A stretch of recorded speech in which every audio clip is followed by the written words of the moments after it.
Welcome back, everyone, to this fifth match of today, the sixth day of the 10th Alliance tournament. We've got Alpha Volley Union versus Test Alliance, Please Ignore.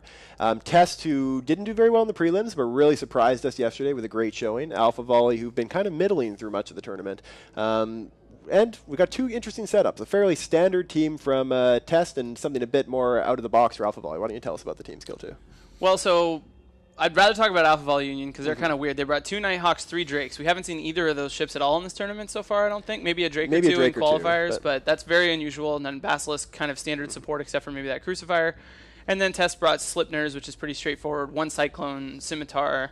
And Molluses. Like it's generally just a solid, very solid, uncreative setup. So a weird thing about the match before we get started is that Alpha Volley Union has warped their battlecruisers to 0 on the beacon. And so we thought maybe it's ham Nighthawks and Drakes, but it doesn't look like it is. So that's kind of an interesting decision on their part.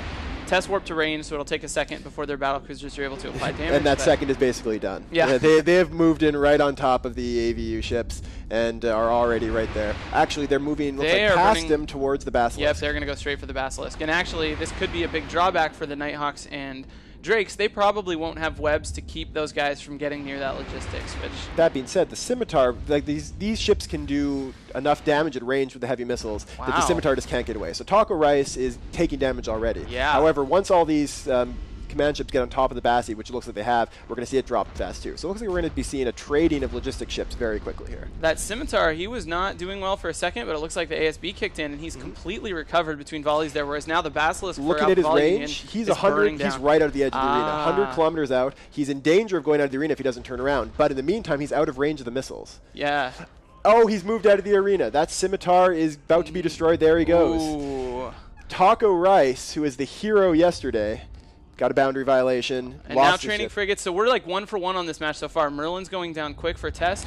More boundary violations. That's all boundary violations? All of these frigates for Test are just being exploded due to boundary violation. It looks like one of the frigates, I don't know if that Crucifier went out to develop. Either way. So we'll see if this Cyclone for Test can actually stay on the field, as it's the new primary for Alpha Volley Union. That is going to be a heartbreaking set of losses for Test, losing some very important support in all of those Merlins and their Scimitar all to a boundary violation. If Taco Rice could have turned it around, could have avoided going out of the arena, he was in a perfect position. He got out of range of the heavy missiles. I don't know. I wonder, though, he may have had a choice between boundary violation and die by missiles. He had recovered mostly from breaking range, but if they, with heavy missiles and the range they have, they can basically force him into the boundary with range. He has to either tank.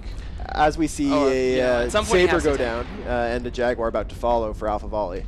So we are seeing actually Test is still doing decently. They're knocking down the support, which is what they need to do. It'll allow them to then get on top of these Nighthawks and Drakes. The Nighthawks and Drakes have the advantage of range over these Sleipnirs, but once the Sleipnirs take out the assault frigs that are webbing them, they'll be able to dictate range, and for them that range will be very close. And now most of the Test battlecruisers are on top of that Nighthawk piloted by Robert That being said, that Cyclone is going down fast. Slipner taking damage too. That's actually really strange that the Slipner and the Cyclone both have damage. Maybe the Slipner headed out of missile range or something. I need to find out where he's at because that's a little weird. The Cyclone of Begali, who's well known as a correspondent for Eve News 24 from Test Alliance, Please Ignore, he is now dead, so he won't be able to be doing any more first-hand reporting for this match. And at the same time, Nighthawk going into structure, he's going to go down. So still about 1 for 1 trades across this match. Looks like 4 battlecruisers left for Alpha Volley Union, 4 battlecruisers left for Test Alliance, with Alpha Volley Union having a little frig superiority. So can you zoom in on that Drake that's being primaried right now? We're seeing a lot of damage applied to the Drake for Alpha Volley Union, and he is shield boosting, so it looks like the ships from both sides, we can actually see the 2 primaries beside each other there, the Sleipnir and the Drake, both boosting with ASBs, but the Drake just doesn't have the Tech 2 resist that the Sleipnir does, and the ASB isn't enough. It's dropping very fast. Also, Drake fittings can be a little bit tough. I would guess he's probably limited to a large ASB compared to the extra large. Right, you don't have the option of kind of using your guns to compensate for less heavy fitting, missiles, because with missiles it's just missiles. So that means that the Drakes are going to have a much smaller tank. So even without the logistics, we're still going to be seeing decent tanks from the Test team, not nearly as strong from the Drakes for AVU. Yeah, and something about the ASBs, of course, is as there's less and less ships on the field, they do get stronger relative to the amount of incoming damage, but that's going to, like you said, favor Test by quite a bit, since they'll have oversized boosters and also have more resist in the case of those Slipners. It is an oft-quoted stat that Drakes have an almost 0% survival rate in the tournament. I think so far in this tournament it has been 0%. I think there was like 2 of them that died. Last year it was like 1% or something, their survival rate. Wow. The year before that it was only a couple percent. Drakes do not generally do well, as we see, though, them taking down Madib's Sleipnir. Yeah, we lost another Drake for Alpha Volley Union, but Test Sleipnir is in the middle of reload, so he is really low. If he's able to get that reloaded before like another volley or two, I'd be he could surprised if survive. he can, though, at this point, because he's... Nope, he's dead. So still really close match. I mean, it looks like Test is in control. They managed to take out a little bit more of the support. There was a Rifter and maybe a Saber there a second ago that are gone, so just 2 Jags, Drake, Nighthawk versus 3 Slipners. I still like the Slipners here. 3 Slipners and a Jag, that is. Yeah. Last Drake going down now. It's been great to see, after some of the one-sided matches, 2 brawling teams just taking out each other's ships. As the last Drake drops into armor and he'll go down fast, Caldera ships are not known for their armor or structure tanks, and he disappears very quickly. However, even with the damage they've got, they're still breaking Faith's. Well, no, he's got his booster up now, but they're doing a fair bit of damage to Faith's Sleipnir. It looks like if those Jaguars can survive long enough, which they're not going to, they would have been able to kill him on his reload. But if they can take down these last 2 Jaguars, then I don't think the Nighthawk is going to be able to finish off. Yeah, there's just no way. That was a really good, really close match, though. I mean, pretty interesting, the boundary violation. Obviously, that's not good. No, not even close. But he was obviously running away because he was going to die under pressure from But all I the think heavy he would have missiles survived a good, like, he 40 seconds longer. Yeah. Because he had got himself back up to full. They would have gotten him down once they got within range, but then he would have been boosting during that, too. No, you're right. Would have taken way longer and probably would have been a much clearer win for Test. Yeah.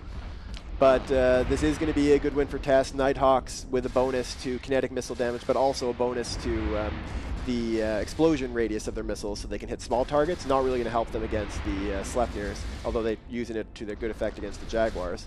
That Jaguar is going to die, but the Nighthawks, once the Sleipnirs get on top of them, is going to go down pretty quick. Yeah, they're chasing him now. I don't know, I was a little surprised to see. It seemed like Alpha Volley Union didn't really bother. You were talking earlier with the Ishtars about how the location isn't actually important.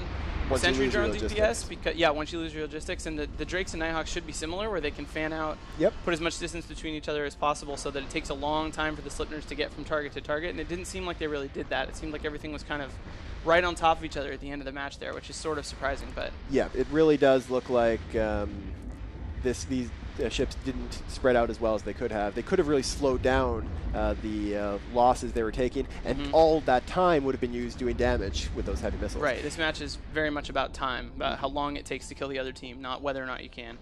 But that'll do it. Test winning again. Does that mean Test is for sure into... Test is for sure into the knockout rounds. Congratulations to Test. After squeaking in last place into the groups, I think they're now, them and Hun are the two, and Agony, I guess, are the ones that are set to go through. So with them winning, we'll go back to Michael Bolton.